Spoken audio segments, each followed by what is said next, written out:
The autumn wind swept through the streets of Riverside, a mid-sized suburban town in Pennsylvania, carrying with it the scent of fallen leaves and the distant hum of traffic on Route 22.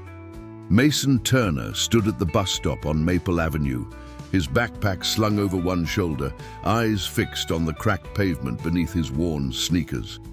At 16 years old, Mason had learned to navigate the world differently than most teenagers, through vibrant sign language, lip reading, and an acute awareness of body language that most hearing people never developed.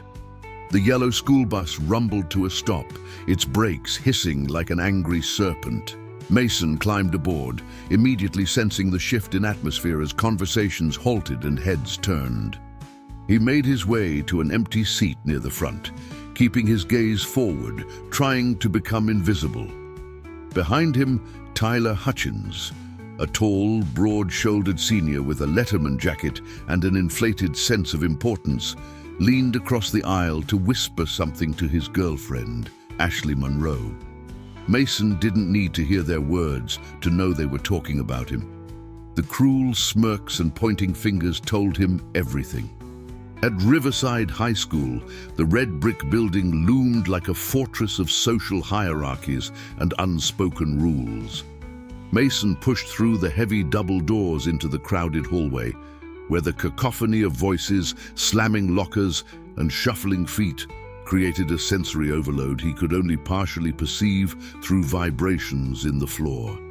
His interpreter, Mrs. Patricia Donnelly, met him near his locker with a warm smile and a quick signing greeting. She was one of the few people at school who treated him like a complete human being rather than a problem to be managed or ignored. "How are you feeling today, Mason?" Mrs. Donnelly signed, her movements fluid and expressive. Mason signed back with less enthusiasm. "Same as always, just trying to get through the day." His first period was American history with Mr. Gerald Fletcher, a well-meaning but often oblivious teacher who frequently forgot to face the class when speaking, making it impossible for Mason to read his lips. Mason sat in his usual spot in the second row, directly in Mrs. Donnelly's line of sight, so she could interpret the lesson. Tyler and his friends, Brandon Hayes and Connor Mitchell, sat in the back, where they spent more time passing notes and snickering than paying attention to the lecture on the Revolutionary War. During the lesson, Mr. Fletcher turned to write on the whiteboard, his voice droning on about the Battle of Saratoga, while Mason missed every word until Mrs. Donnelly caught up with the interpretation. The delay was frustrating, always feeling one step behind his classmates. When Mr. Fletcher turned around and asked a question to the class, several hands shot up. Mason knew the answer. He'd read ahead in the textbook. But raising his hand felt like inviting attention he didn't want. Tyler raised his hand instead, and when called upon, deliberately gave a wrong answer, then turned to point at Mason while mouthing something that made his friends explode with laughter. Mr. Fletcher, oblivious to the dynamics, simply corrected Tyler and moved on. Mason felt his face burn with humiliation, his hands clenching into fists under his desk. Mrs. Donnelly placed a gentle hand on his shoulder, signing, "Ignore them. They're not worth your energy." But ignoring them was easier said than done. At lunch, Mason sat with the few other deaf students at Riverside High, Julia Martinez and Kevin Thompson, at a table near the back of the cafeteria. They communicated in American Sign Language, creating a small island of understanding in a sea of exclusion. The cafeteria was a battlefield of social status, where the popular kids claimed the center tables and everyone else scattered to the periphery. Tyler and his crew were at it again today, Julia signed, her expression sympathetic. She was a junior with long, dark hair and fierce determination to become an advocate for deaf rights. Kevin, a sophomore with a quick wit and faster hands, signed back, "When aren't they? Those guys have nothing better to do than make our lives miserable." Mason picked at his sandwich, appetite gone. "Sometimes I wonder what it would be like to just fit in, to not have everyone stare at me like I'm some kind of alien." "You're not an alien, Mason," Julia signed firmly. "They're just ignorant. They don't understand what it's like to walk in our shoes." As if on cue, Tyler and his group walked past their table, deliberately bumping into Mason's chair hard enough to make him spill his water. Tyler turned back with an exaggerated expression of fake apology, mouthing, "Sorry, didn't see you there," before his friends erupted in laughter. Ashley linked her arm through Tyler's, giggling as they walked away toward the popular kids' table. The afternoon brought gym class, which Mason dreaded more than any other period. Coach Robert Daniels was a former college football player who believed that shouting instructions louder somehow made them clearer. When Mason couldn't immediately respond to verbal commands he couldn't hear, Coach Daniels would sigh heavily and gesture impatiently, treating him like a burden rather than a student with different needs. Today's activity was basketball, and Mason found himself on a team with Tyler, Brandon, and several other guys who made no effort to include him in plays. They deliberately didn't pass him the ball, communicated strategies without including him, and when the opposing team scored, Tyler made a show of throwing his hands up in frustration and pointing at Mason as if it were his fault. Coach Daniels blew his whistle and shouted something Mason couldn't understand, but the disappointed look on the coach's face told him all he needed to know. After school, Mason waited outside the main entrance for his mother, Vanessa Turner, to pick him up. The afternoon sun cast long shadows across the parking lot, and the temperature had dropped as clouds rolled in from the west, threatening rain. Other students streamed past him, clustered in groups, laughing and making plans for the weekend. Mason pulled out his phone and scrolled through social media, seeing posts from classmates about parties he'd never be invited to and inside jokes he'd never understand. A silver Honda Accord pulled up, and Mason's mother waved from the driver's seat. Vanessa was a nurse at Riverside Medical Center, often working long shifts that left her exhausted but never too tired to check on her son. As Mason climbed into the passenger seat, she immediately noticed the tension in his shoulders and the distant look in his eyes. "Rough day?" she signed while keeping one hand on the steering wheel. Mason nodded, not trusting himself to sign back without showing how close he was to breaking down. Vanessa reached over and squeezed his hand, then pulled out of the parking lot. They drove in comfortable silence through Riverside's tree-lined streets, past the corner drugstore, the local diner where families gathered for Friday night dinners, and the community park where children played on swing sets.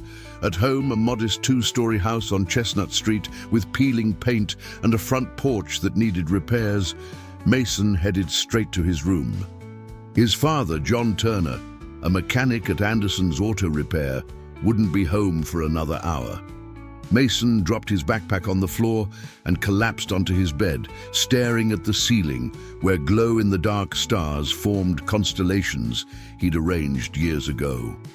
The isolation was suffocating. It wasn't just about not hearing, it was about being treated as less than human, as if his deafness defined his entire worth.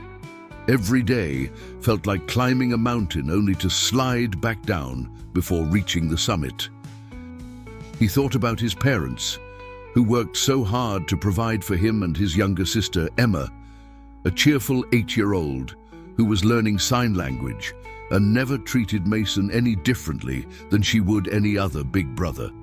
Mason pulled out his laptop and opened a document where he'd been writing his thoughts, a journal of sorts that no one else would ever read.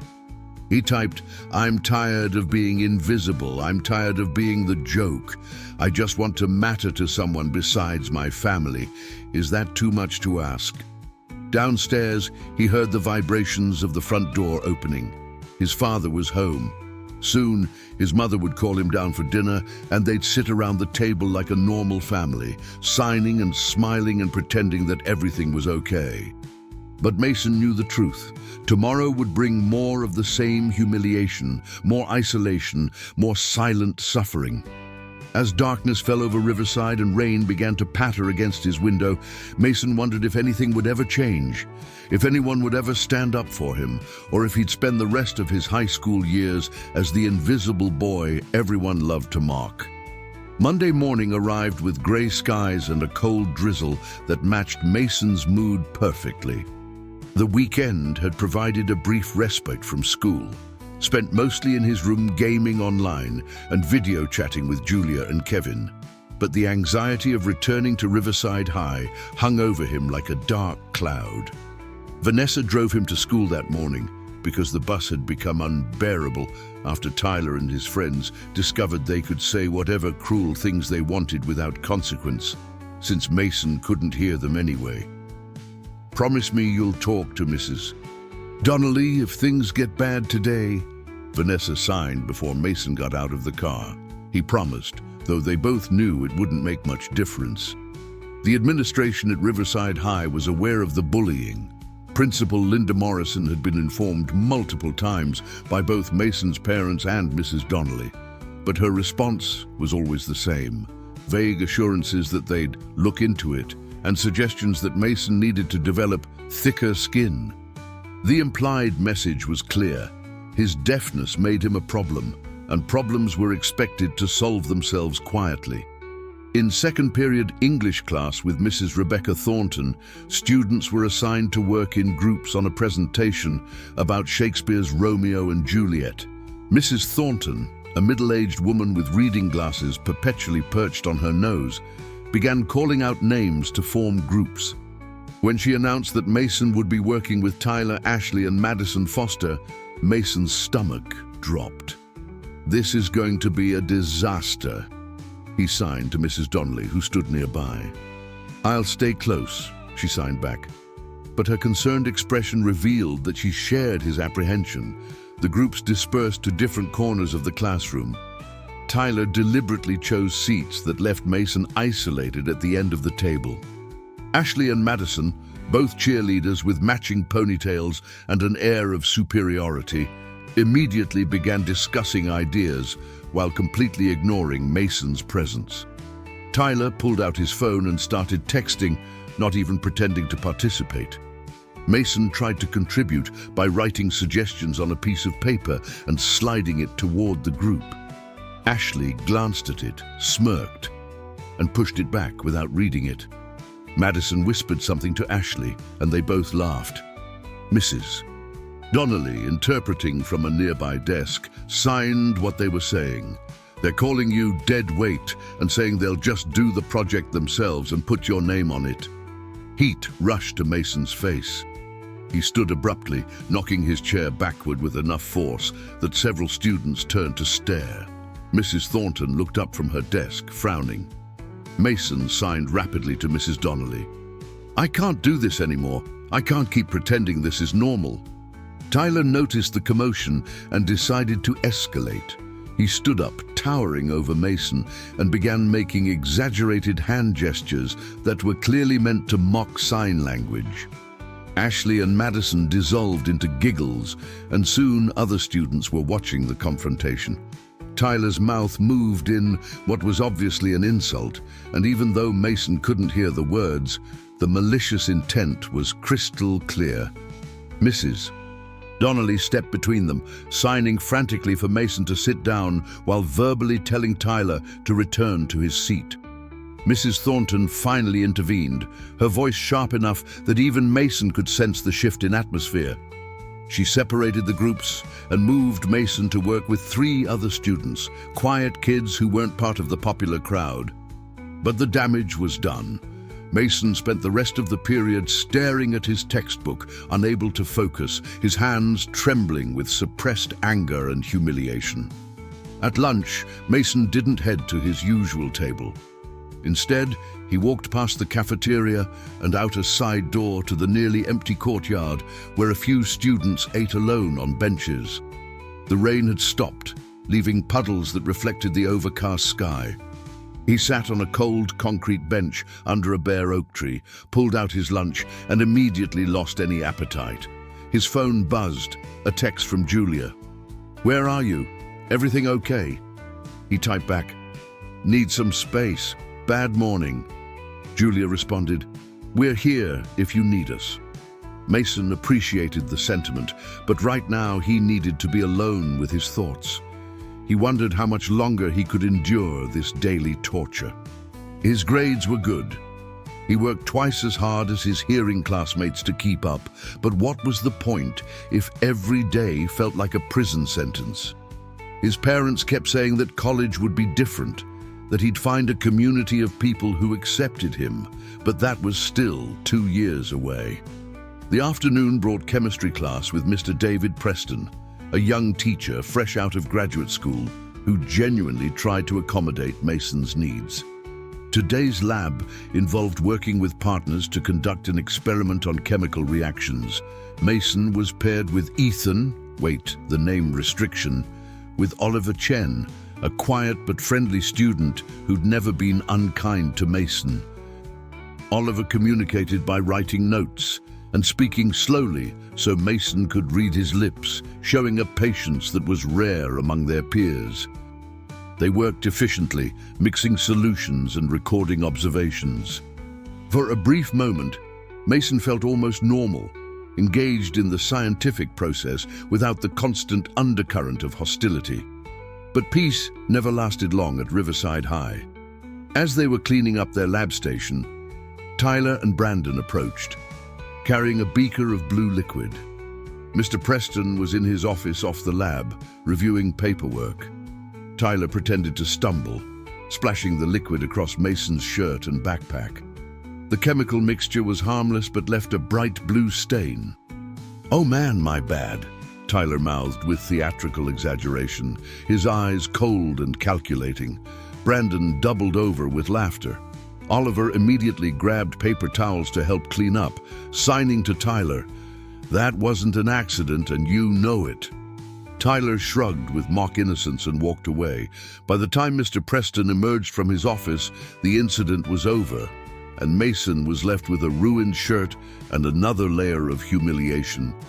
Mr. Preston offered to let him call home for a change of clothes, but Mason refused, not wanting to bother his mother during her shift at the hospital. The final period was study hall in the library, usually Mason's sanctuary. The librarian, Mrs. Eleanor Hayes, was a kind woman in her 60s who appreciated quiet and treated all students equally. Mason found a corner table away from everyone else and tried to focus on his history homework. But concentration was impossible. The day's events kept replaying in his mind like a nightmare he couldn't escape. His phone buzzed with a notification from Instagram. Against his better judgment, he opened it. Someone had posted a video from English class, shot discreetly on a phone, showing Tyler mocking sign language while Mason stood there, clearly distressed. The caption read, "When you can't hear how stupid you look," it already had dozens of likes and comments, most of them laughing emojis and cruel jokes. Mason's vision blurred with tears he refused to let fall. His hands shook as he reported the post, though he knew Instagram's response would be slow and probably ineffective. The humiliation was no longer confined to school, it was now immortalized online for everyone to see. Students who hadn't even witnessed the incident were now laughing at him. When the final bell rang, Mason practically ran to the parking lot where his father was waiting in his pickup truck, having taken off work early. John Turner took one look at his son's blue-stained shirt and devastated expression, and knew something serious had happened. As they drove home, Mason signed the whole story. The group project disaster, Tyler's mockery, the chemical accident, and finally, the Instagram video. John's jaw clenched, his knuckles white on the steering wheel. "That's it. We're meeting with the principal tomorrow morning. This has gone too far." But Mason felt a deep, hopeless certainty that nothing would change. Principal Morrison would make sympathetic noises, maybe call Tyler in for a token reprimand, and everything would continue exactly as before, or worse, because Tyler would retaliate for getting him in trouble. The system wasn't designed to protect students like Mason. It was designed to maintain order and avoid complications. That evening, the Turner family sat in the living room, John, Vanessa, Mason, and little Emma, discussing what to do. Emma, perceptive beyond her years, signed to Mason, Why are people so mean to you? You're the best brother ever." Mason signed back with a sad smile. "Some people are scared of things they don't understand, and fear makes them cruel." Vanessa's eyes glistened with tears she was trying to hide. "We're going to fight this, sweetheart. You deserve better than this treatment." But Mason wasn't sure he believed in fighting anymore. Every battle seemed lost before it even began. That night, lying in bed and staring at his constellation of glow-in-the-dark stars, he felt something shift inside him, not quite despair, but close to it. He thought about the Instagram video, about Tyler's cruel laughter, about Ashley and Madison's dismissive sneers, about the countless small humiliations that added up to a crushing weight on his chest. Somewhere in Riverside, in other houses and apartments, Tyler and his friends were probably laughing about the day's events, treating Mason's suffering as entertainment. And tomorrow, it would all happen again, an endless cycle of mockery and isolation. But what Mason didn't know, what none of them knew, was that the story was about to take an unexpected turn, one that would change everything. The Tuesday morning meeting with Principal Linda Morrison went exactly as Mason had predicted. In her wood-paneled office, decorated with motivational posters and championship trophies, Principal Morrison listened to John and Vanessa Turner's complaints with a practiced expression of concern that never quite reached her eyes. Mason sat between his parents, watching the principal's lips form familiar platitudes about taking this seriously and conducting a thorough investigation. "Mr. and Mrs. Turner, I assure you that bullying is not tolerated at Riverside High," Principal Morrison said, her words interpreted by Mrs. Donnelly, who had joined them for the meeting. "However, we need to be careful about accusations. Tyler Hutchins is a student athlete with an otherwise clean record, without concrete evidence." "There's a video on Instagram," Vanessa interrupted, pulling out her phone to show the post. "That's pretty concrete." Principal Morrison barely glanced at the screen. "Social media posts can be taken out of context. I'll speak with Tyler and the other students involved, but I encourage Mason to try reaching out, building bridges. Sometimes misunderstandings can be resolved with better communication." The implication was clear. The burden of fixing the problem rested on Mason, the victim, not the bullies. John Turner's face flushed with anger. "You're telling me my son needs to communicate better? He's being harassed because he's deaf." "I understand your frustration," Principal Morrison replied coolly, "but we must follow proper procedures. I'll document this complaint and take appropriate action." Translation: nothing would happen. The meeting ended with hollow promises, and Mason feeling more hopeless than ever. As they left the office, Mrs. Donnelly signed to Mason, "I'm sorry, I'll keep advocating for you, but the administration here is useless." Mason signed back bitterly. His parents had to return to work, so Mason attended his remaining classes with a numbness that served as armor against further humiliation. Tyler was conspicuously absent from second period, probably called to the principal's office for his investigation, but returned by lunch wearing a smug expression that suggested the conversation had been nothing more than a gentle warning. That afternoon, Mason decided to skip the bus and walk home instead, needing the time alone to clear his head. The route took him through downtown Riverside, past small businesses that had served the community for generations. Giuseppe's Pizza, where the smell of fresh bread wafted onto the sidewalk. Henderson's Hardware, with its window displays of tools and paint cans, and the Riverside Diner, a chrome and vinyl establishment where local residents gathered for coffee and gossip. As Mason passed the diner, he noticed an unusual sight. The parking lot was filled with motorcycles, not just a few, but dozens of them. Harleys, Indians, Triumphs, all gleaming chrome and custom paint jobs. Men and women in leather vests decorated with patches stood in clusters, talking and laughing.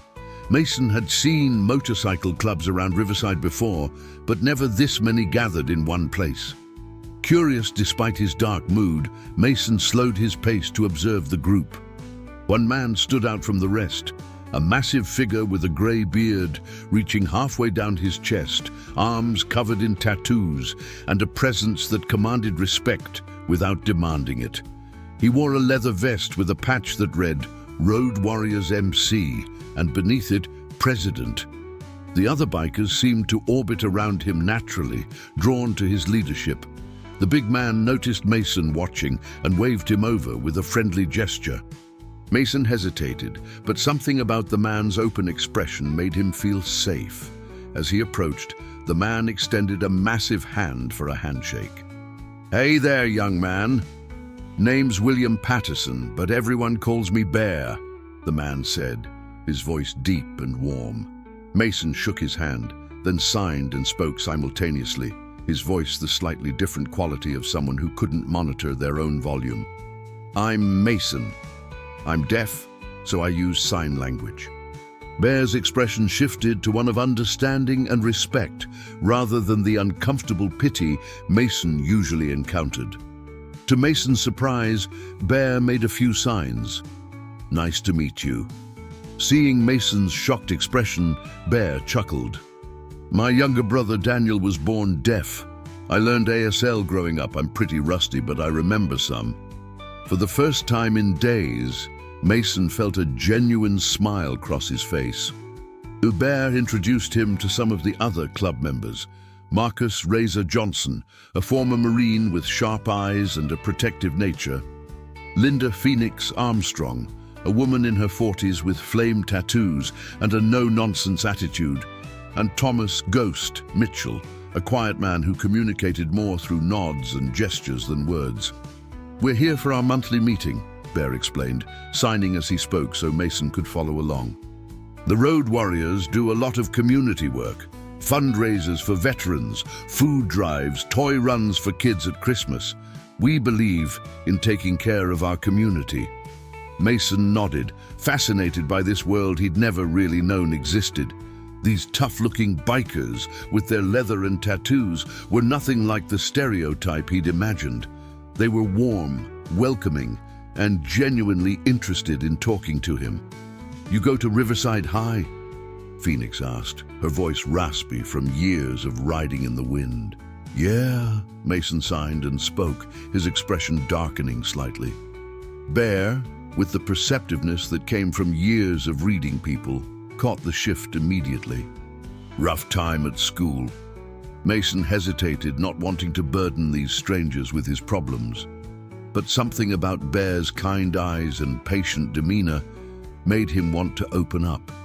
Before he knew it, he was signing and speaking the whole story: the constant bullying, Tyler's cruelty, the administration's indifference, the Instagram video that had humiliated him in front of the entire school.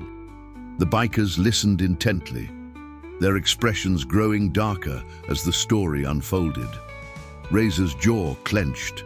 Phoenix muttered something under her breath that was probably a creative curse, and Bear's eyes narrowed with a protective anger that reminded Mason of his father.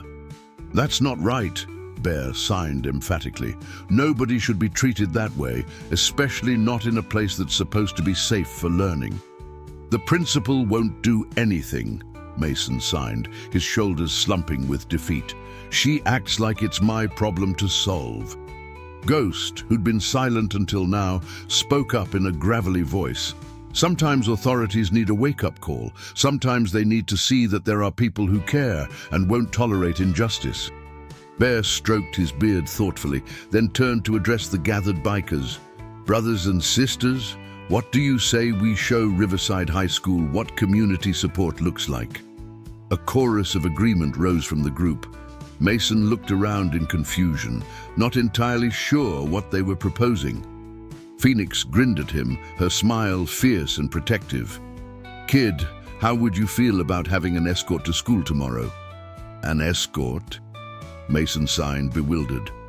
Bear placed a gentle hand on Mason's shoulder. We're going to make sure you get to school safely, and we're going to make sure everyone there knows you've got people in your corner. Real people who won't stand by while you're being bullied." Mason's eyes widened as the meaning became clear. These bikers, these complete strangers, were offering to stand up for him in a way no adult at school had been willing to do. Emotion welled up in his chest, a mixture of gratitude, disbelief, and hope he'd thought was long dead. You do that for me?" he signed, his hands trembling slightly. "Son?" Bear signed back with the rusty but sincere gestures he'd learned decades ago for his brother.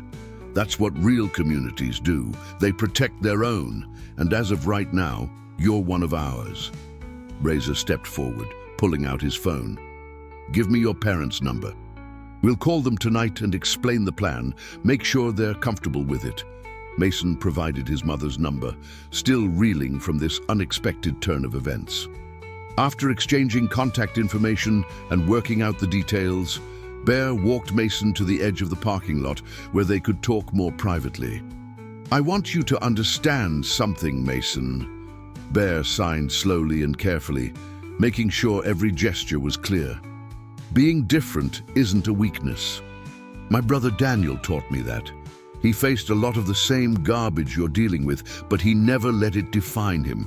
He became a successful architect, has a family, lives a great life. The people who tried to tear him down are nowhere near as happy or successful." "But it's so hard," Mason signed back, his face showing the exhaustion of carrying this burden for so long. "Every single day, I have to prove I'm worth basic respect." Bear nodded with deep understanding. "I know, and that's not fair. But here's what I've learned in 53 years on this earth. The people who matter will see your worth without you having to prove anything. And sometimes, those people show up when you least expect it." Mason felt tears threatening and blinked them back. "Thank you," he signed simply, the words inadequate for the magnitude of what he felt. "Don't thank me yet," Bear signed with a mischievous grin. "Wait until you see 40 motorcycles roll up to your school tomorrow morning, then you can thank me." As Mason walked the remaining blocks to his house on Chestnut Street, his steps felt lighter than they had in months.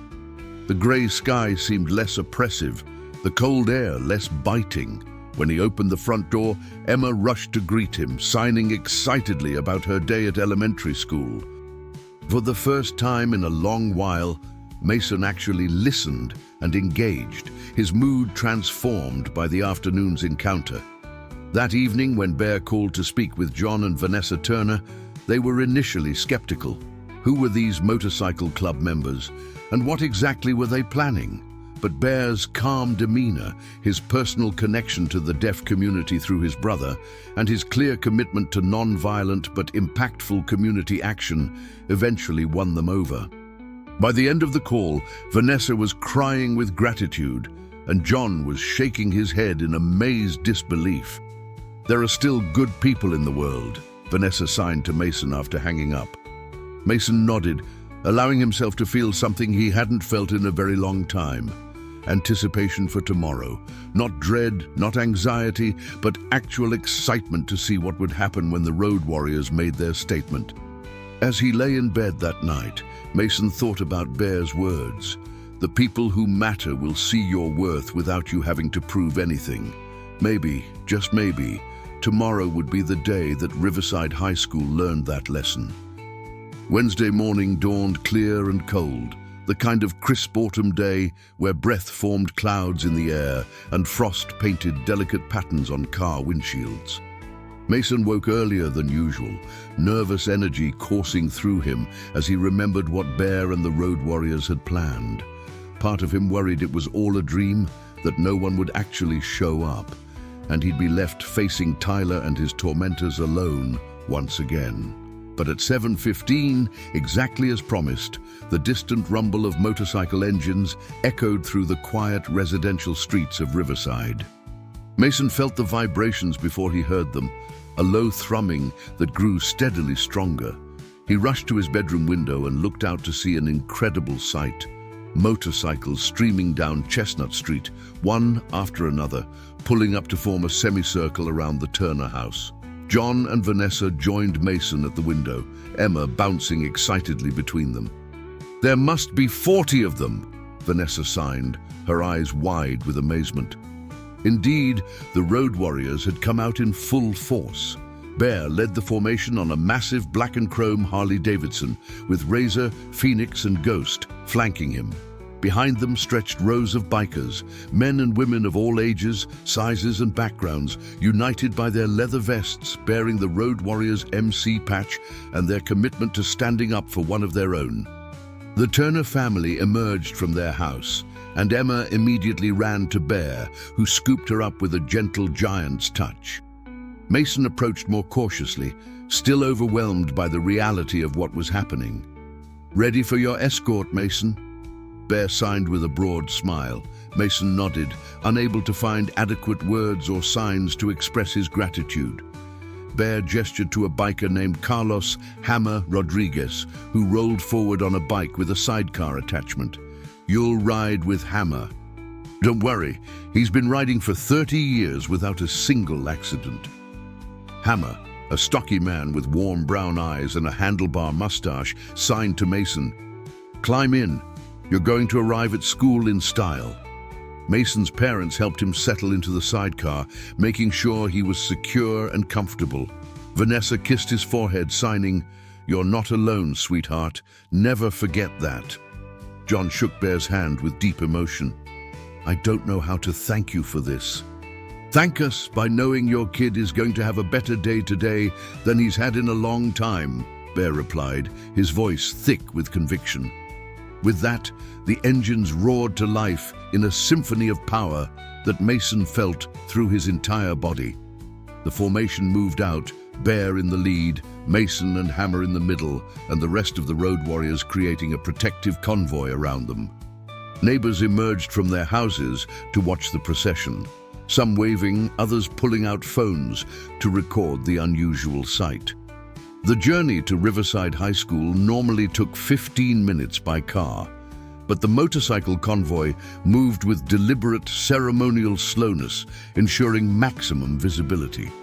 They rolled down Main Street past the morning commuters, through intersections where police officers, recognizing the Road Warriors as a legitimate community organization, stopped traffic to let them pass. People on sidewalks stopped and stared, pointed, took pictures. Word spread fast in a town like Riverside. By the time the convoy approached the high school, students and staff were already gathering outside, drawn by the unmistakable sound of 40 motorcycle engines. The usual morning chaos of buses and parent drop-offs came to a standstill, as everyone watched the bikers roll into the parking lot with precision and purpose. Tyler Hutchins stood near the main entrance with Brandon, Connor, Ashley and Madison, their expressions shifting from confusion to concern as they realized the scale of what was happening. Other students clustered in groups, whispering and pointing. Teachers emerged from the building, including Principal Morrison, whose face had gone pale. The Road Warriors formed two parallel lines, creating a path from the parking lot to the school's main entrance. Bear killed his engine and dismounted, then helped Mason out of the sidecar. The other bikers dismounted as well, standing tall and proud in their leather vests, a human corridor of protection and support. Bear placed a hand on Mason's shoulder and signed for everyone to see. "Walk proud, son. You've got 40 guardians here who think you're worth standing up for." Mason took a deep breath and began walking down the corridor formed by the bikers. As he passed each pair, they nodded respectfully, some signing "good luck" or "stay strong" in ASL. They'd hastily learned the night before from Bear's brother Daniel via video call. Phoenix winked at him encouragingly. Ghost gave a subtle thumbs up. Razor stood at rigid attention like the Marine he'd once been. The assembled students watched in stunned silence.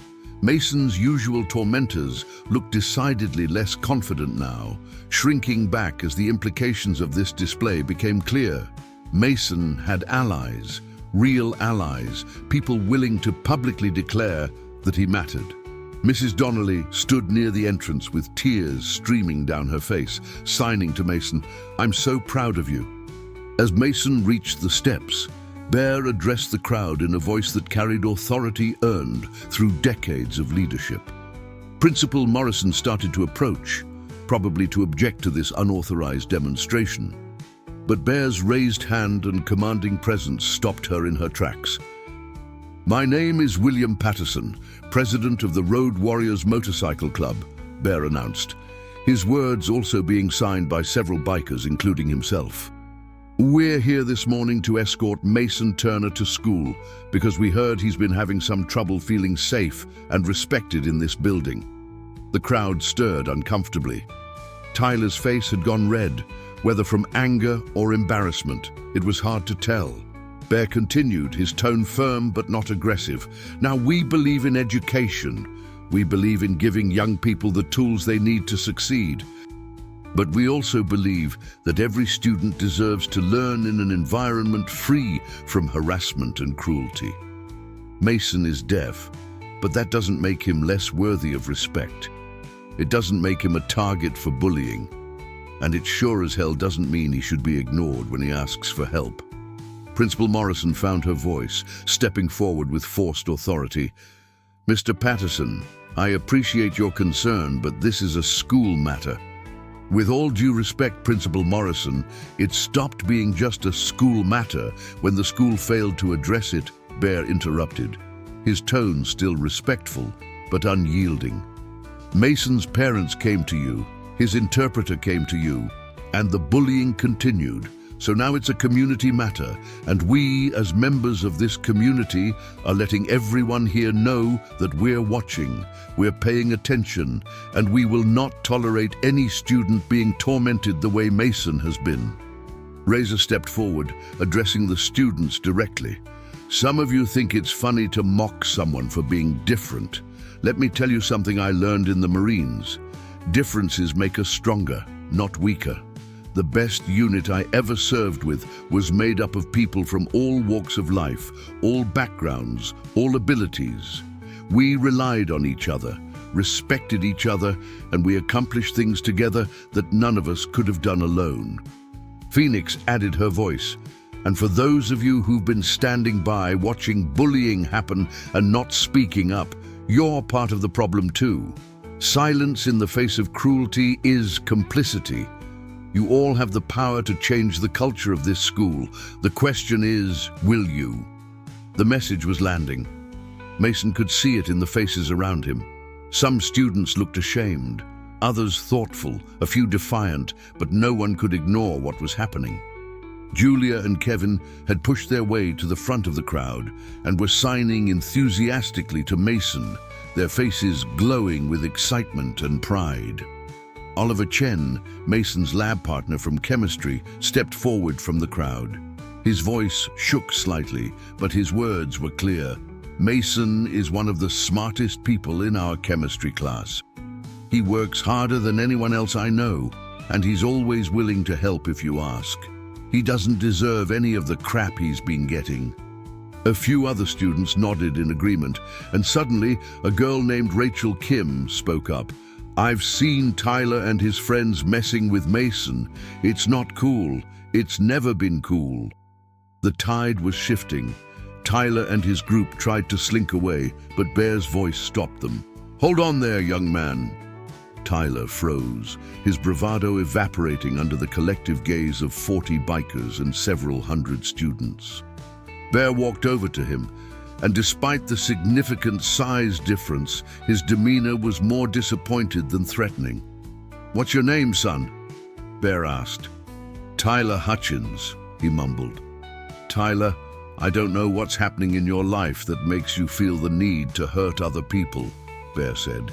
His voice lower now, meant primarily for Tyler, but still audible to those nearby. "But I'm here to tell you that the path you're on leads nowhere good. Real strength isn't about making others feel small. It's about lifting people up, protecting those who need protection, and having the courage to admit when you're wrong." Tyler said nothing, staring at the ground. Ashley had already disappeared into the building, and his other friends kept a noticeable distance. Bear turned back to address everyone one final time.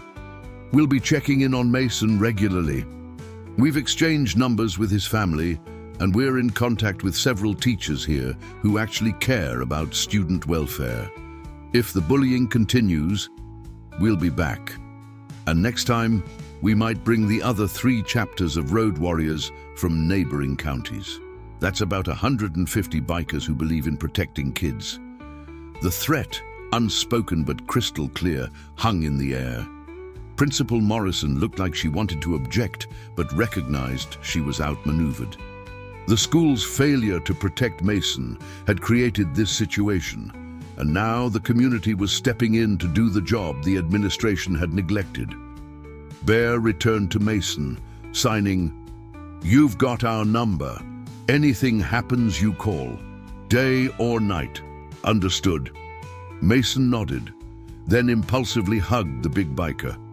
Bear returned the embrace with fatherly warmth.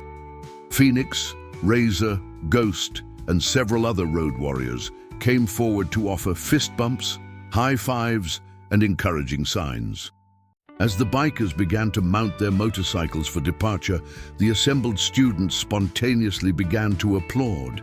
It started with Oliver and Rachel, then Julia and Kevin, then spread through the crowd like wildfire. Even some teachers joined in, including Mrs. Donnelly, Mr. Preston, and Mrs. Hayes, the librarian. The road warriors fired up their engines, the sound a thunderous declaration that echoed across Riverside. They rolled out of the parking lot in the same formation they'd arrived in, a powerful statement of community solidarity that would be talked about in the town for years to come. Mason stood on the school steps, surrounded by students who looked at him differently now, not as the weird deaf kid, but as someone worth defending, someone with value, someone who mattered. Mrs. Donnelly put an arm around his shoulders, signing, "Ready to start your day?" For the first time since starting at Riverside High, Mason signed back with genuine enthusiasm, "Yeah, I'm ready." The atmosphere at Riverside High School in the days following the Road Warriors' arrival was undeniably different. The story had spread not just through the school, but throughout the entire town and beyond. Local news stations had picked up the story. Social media was flooded with videos and photos of the 40 bikers escorting Mason. And overnight, the narrative had shifted from troubled deaf student to community rallies to protect bullied teen. Mason noticed the changes immediately. Students he'd never spoken to before nodded at him in the hallways. Some approached to apologize for not speaking up sooner. Others asked if they could learn some basic sign language, genuinely interested in communicating with him. The shift wasn't universal. Tyler and his core group of friends still glared at him from a distance, but the hostility had lost its teeth. They'd learned that Mason wasn't unprotected, that actions had consequences, and that the community was watching. Principal Morrison, stung by the implicit criticism in the Road Warriors' intervention and facing questions from the school board about her handling of the situation, suddenly became very interested in anti-bullying initiatives. She announced a new zero-tolerance policy for harassment, mandatory diversity training for all staff, and the formation of a student committee to address inclusion issues. Mrs. Donnelly was invited to lead workshops on deaf awareness. It was, Mason thought cynically, about 2 years too late, but better late than never. In English class, when Mrs. Thornton announced a new group project, she personally ensured that Mason was paired with Oliver, Rachel, and a friendly girl named Harper Wells. This time, when they gathered to discuss ideas, his teammates actually listened to his suggestions, incorporated his input, and communicated in ways that included him naturally. Rachel had even downloaded a sign language app and practiced basic phrases. "Is this right?" she asked, signing "thank you" with slightly awkward but sincere movements. Mason corrected her hand position gently and signed back, "Perfect. Thank you for trying." Oliver grinned. "We should all learn. It's actually pretty cool." For For the first time, Mason felt like a valued member of a team rather than dead weight being dragged along. Their presentation on Romeo and Juliet ended up being one of the best in the class, with Mason contributing insights about the theme of communication breakdown that resonated deeply given his personal experience. The most significant change came from unexpected quarters. A week after the bikers' visit, Tyler Hutchins appeared at Mason's locker between classes. Mason's first instinct was to brace for confrontation, but Tyler's body language was different. Shoulders slumped, hands in pockets, eyes avoiding direct contact. "Can we talk?" Tyler asked, speaking slowly enough for Mason to read his lips. Mrs. Donnelly, ever vigilant, positioned herself nearby but gave them space. Mason nodded cautiously, signing for Tyler to continue. Tyler struggled to find words, his usual confidence completely absent. "Look, I wanted to say I'm sorry. For everything. The stuff in class, the chemical thing, the Instagram post, all of it." Mason studied Tyler's face, looking for signs of sarcasm or manipulation, but saw only genuine discomfort and what might have been shame. He pulled out his phone and typed, "Why now? Because 40 bikers scared you?" Tyler had the decency to look embarrassed. "Partly, yeah, but also because my dad saw the news coverage. He's a veteran, and he knows some of those road warriors guys. He was furious with me. Made me think about what I was doing and why." He paused, gathering courage to continue. "And honestly, when I saw all those people standing up for you, it made me realize you had more real friends than I do. All my friends disappeared the second things got uncomfortable. But those bikers didn't even know you, and they showed up anyway. That says something about you that I'd been too stupid to see." Mason considered this, then typed, "What you did really hurt me. Made me feel worthless." "I know," Tyler said, his voice thick with emotion he was trying to hide. "I don't expect you to forgive me. I just wanted you to know that I'm going to stop. No more harassment, no more jokes. And I told Brandon and Connor the same thing. If they want to keep being jerks, they can do it without me." It wasn't friendship, and it wasn't complete redemption, but it was accountability, which was more than Mason had expected. He typed one more message. "Okay, thank you for apologizing." Tyler nodded, looking relieved to have the conversation over, and walked away. Mrs. Donnelly approached, signing, "That took courage from both of you." Mason wasn't sure Tyler deserved credit for basic human decency, but he appreciated the interpreter's attempt at positivity. What mattered was that the daily torment had ended. He could walk through school without constantly looking over his shoulder, dreading the next humiliation. The road warriors kept their promise. Bear called or texted Mason every few days to check in, asking how school was going and whether he'd experienced any problems. Phoenix organized a weekend where several road warriors taught Mason basic motorcycle maintenance in their garage, treating him like family. Razor invited Mason to attend a veterans fundraiser the club was hosting, where Mason met Daniel Patterson, Bear's younger brother, the deaf architect who'd inspired Bear's lifelong commitment to inclusion. Daniel was in his late 40s, successful and confident, with a warm smile and lightning-fast signing.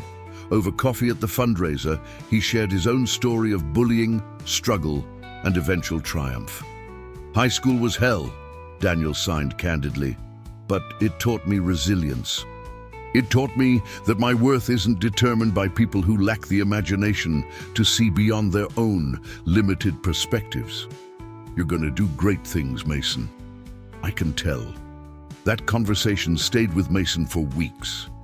He began to see his deafness not as a deficit, but as part of his identity, something that brought unique perspectives and strengths. He started a sign language club at school, and to his surprise, over 30 students signed up, including Rachel, Oliver, Harper, and even a few football players who were tired of the toxic culture Tyler had represented. Mrs. Donnelly served as the faculty advisor, and Julia and Kevin helped Mason design the curriculum. They taught basic signs, deaf history, and most importantly, empathy, helping hearing students understand the challenges deaf people faced and the richness of deaf culture.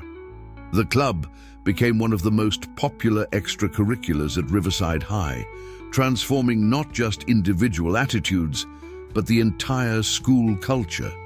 Mason's grades, which had always been strong despite the adversity, improved even more as his stress decreased. Mr. Preston nominated him for a regional science competition, where his project on visual alert systems for deaf individuals won second place. Mrs. Thornton praised his essay on overcoming adversity, which he'd written about his experiences, as one of the best she'd read in 20 years of teaching.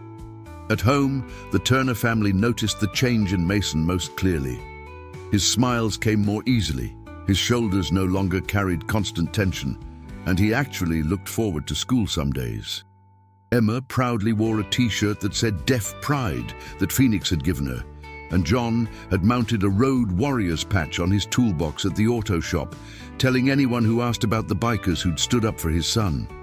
3 months after the bikers' visit, Riverside High held its annual winter assembly. Principal Morrison, still working to redeem her reputation, had invited Bear and several road warriors to speak about community engagement and standing up against bullying. The auditorium was packed with students, teachers, and even some parents who'd heard about the motorcycle club's intervention. Bear stood at the podium, his imposing figure softened by his gentle demeanor. He spoke about the importance of protecting vulnerable community members, about how strength should be used to lift others rather than push them down, and about the transformative power of compassion. His words were interpreted in ASL by Mrs. Donnelly, and several student club members also signed along from the front row. When we rolled up to this school 3 months ago, we weren't sure what kind of impact we'd make, Bear said, his voice carrying clearly through the room. But the real heroes of this story aren't the road warriors. It's Mason, who had the courage to keep showing up every day despite the pain. It's students like Oliver, Rachel, and Harper who chose kindness when cruelty was easier. It's teachers like Mrs. Donnelly, who never stopped advocating for her students. And it's all of you who decided that Riverside High could be better than it was. The auditorium erupted in applause. Mason, sitting in the front row with his sign language club, felt Phoenix nudge him and sign, "Stand up, this is your moment too." Reluctantly but with growing confidence, Mason stood. The applause grew louder and students began to stand as well. First Julia and Kevin, then Oliver and Rachel, then row after row until the entire auditorium was on its feet. Mason felt tears streaming down his face, but this time they were tears of joy, of belonging, of finally being seen not as a problem, but as a person worth celebrating. After the assembly, students lined up to talk to the road warriors, asking questions about their community work and how they could get involved. Several teachers approached Bear to thank him personally. Even Principal Morrison, to her credit, acknowledged that the bikers had accomplished what the school administration had failed to do. As the event concluded and the road warriors prepared to leave, Bear pulled Mason aside for a private conversation. He signed slowly and carefully, making sure every word was clear. "You know what the best part of all this is?" Mason signed back. "What?" "It's that you don't need us anymore," Bear signed with a proud smile. "You've built your own community here. You've found your voice, or in your case, your hands, and people are listening. That's what we hoped would happen. We gave you a boost, but you did the real work." Mason hugged the big biker again, signing, "Thank you for everything.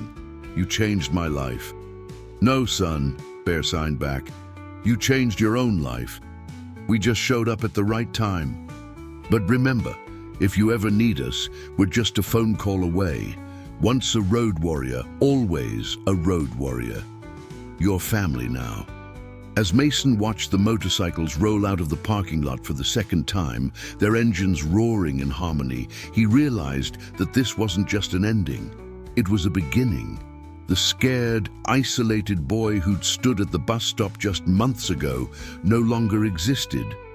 In his place stood someone stronger, someone who'd learned that community could be found in unexpected places, that allies could come from the most surprising backgrounds, and that standing up for what's right sometimes required nothing more than showing up. Tyler Hutchins, watching from a distance, had his own journey ahead, one of examining his actions, understanding the harm he'd caused, and trying to become a better person. Some of his former friends had already distanced themselves, recognizing that their behavior had been indefensible. Tyler would have to earn back respect and trust, and that would take time and genuine change. But for Mason, the future looked brighter than it had in years. College applications were on the horizon, and he was researching schools with strong deaf communities and support systems. He wanted to study engineering, inspired by Bear's brother Daniel and his work designing accessible buildings.